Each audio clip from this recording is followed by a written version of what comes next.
Oi, gente. O quarto capítulo desta terceira parte do livro, ele vem trazendo a pesquisa de Maria Glenise Soares, que versa acerca da doação de órgãos. E ficou intitulado Meu Filho Permanece, Sentidos do Processo de Doação de Órgãos na Perspectiva da Mãe de Doadores.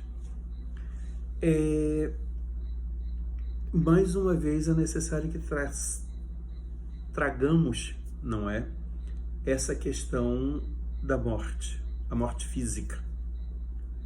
E como já observamos anteriormente, lidar com a morte é de uma dor incomensurável e imensurável.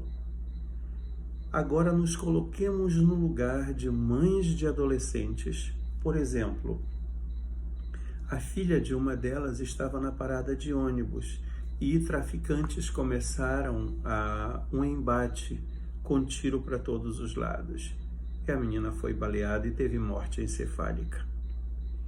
Ela em casa só recebe o chamado para ir de imediato porque a filha tinha sofrido um acidente dessa natureza com arma de fogo. O outro começou de repente a ter náuseas e vômitos e ficar completamente insensível a tudo à sua volta, só dizendo para a mãe: mãe, eu te amo, cuida de mim.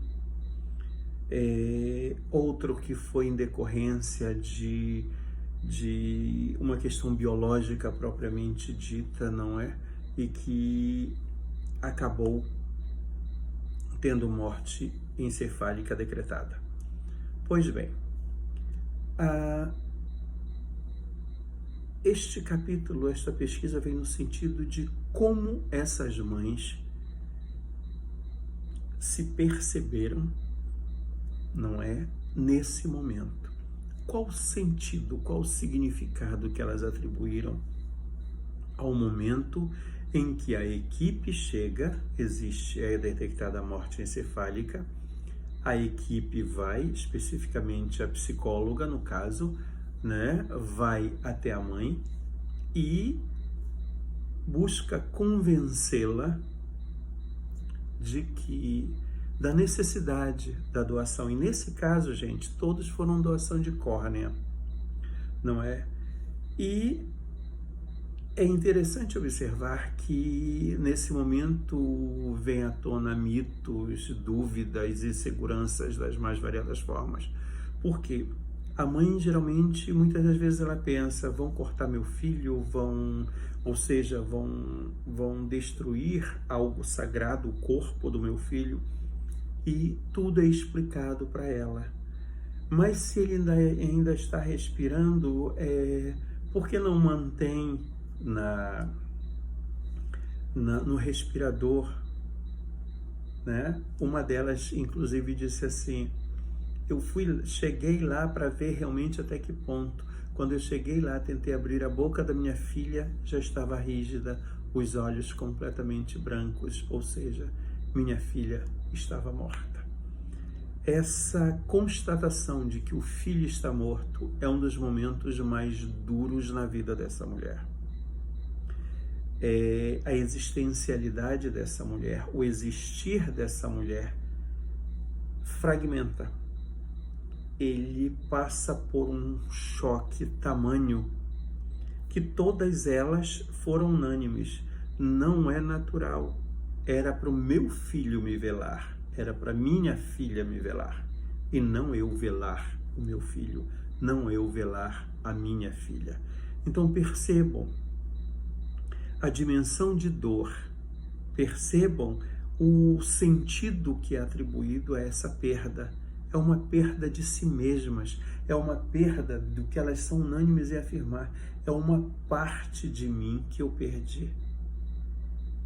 Porque, queiramos quer não, é antinatural um pai ou uma mãe enterrar um filho, não é? Então, O trabalho da psicologia é algo fantástico nesse sentido, porque no momento de dor como esse, conseguir convencer o quanto a córnea desses filhos que foram à morte encefálica vai ajudar outras duas pessoas que não veem absolutamente nada. Não é? Então, é preciso muito denodo, é preciso muito tato, é preciso muito senso de responsabilidade e principalmente de solidariedade para aquele que está à espera de uma córnea e para com aquela mãe que acabou de perder seu filho.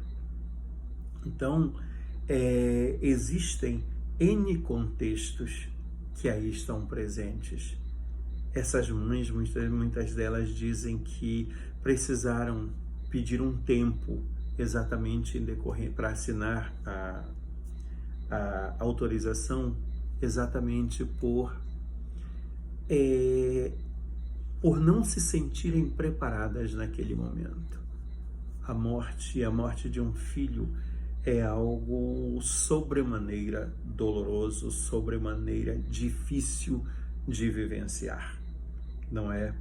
Outro instante que elas também colocam é no momento de chegarem ao cartório para dar entrada e solicitar a certidão de óbito. É outro momento bastante difícil. Só que essas mulheres, elas ressignificam. Com o passar do tempo, elas conseguem. A dor não foi extinta, a dor permanece. Existe uma ferida sangrante e sangrando na vida dessas mulheres, ainda hoje, passado o tempo que passar. Elas são mães.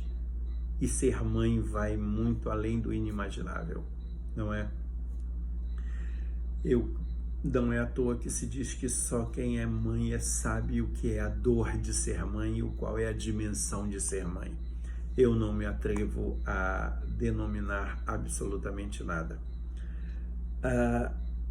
E a ressignificação delas vem em que sentido?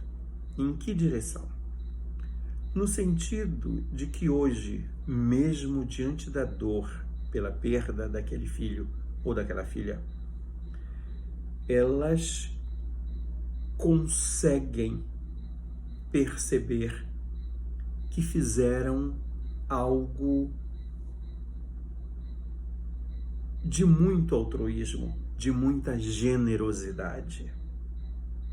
Existem pessoas que estão vendo o mundo hoje, estão vendo a vida hoje, estão vendo as cores, estão vendo até seus próprios filhos muitas das vezes, ou vendo adolescentes vendo suas mães pela primeira vez, não é? E isso faz com que minimize um pouco a dor que sentem. Concomitante a isso, elas têm um desejo. Eu gostaria de conhecer, eu gostaria de encontrar a pessoa que está com a córnea do meu filho. É um pedaço meu, é um pedaço dele, é um pedacinho dele. Eu gostaria de encontrar, até para abraçar. E uma das cláusulas, uma das normativas é que esse encontro não pode ocorrer, exatamente para que não ocorram N interferências nas relações. Algumas das vezes a pessoa mora a 3, 4, 5 quadras de distância, não é? Tamanho dos doadores, mas não é permitido. Então, por isso, o título do trabalho, do capítulo, Meu Filho Permanece. Então, há um alento para essas mulheres, no sentido de que o filho delas, mesmo sendo apenas a córnea de um deles, né, de um dos olhos, permanece aqui, permanece vivendo, permanece se desenvolvendo. Ele não morreu de todo, ela não perdeu de todo. E principalmente ela poder ter a certeza de que ajudou alguém, isso é fantástico, isso é imensurável, gente.